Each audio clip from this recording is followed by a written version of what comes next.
खेसारी भैया से मिलने खुद पीएम मोदी संसद से चल के आए। तो जी हाँ, नमस्कार दोस्तों, आप लोग देख रहे हैं झटपट प्यार। झटपट प्यार चैनल पे पहली बार आए हैं तो चैनल को सब्सक्राइब जरूर कर लीजिएगा और बेल आइकन को प्रेस कर दीजिएगा।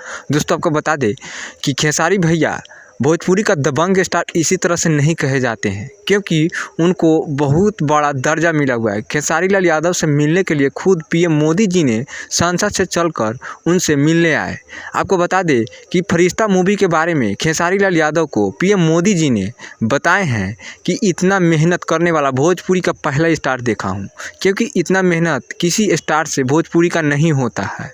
हालांकि उनके पार्टी में बहुत सारे ऐसे भोजपुरी के एक्टर जुड़े हुए हैं, लेकिन खेसारी भैया से मिलने का मकसद उनका कुछ और है।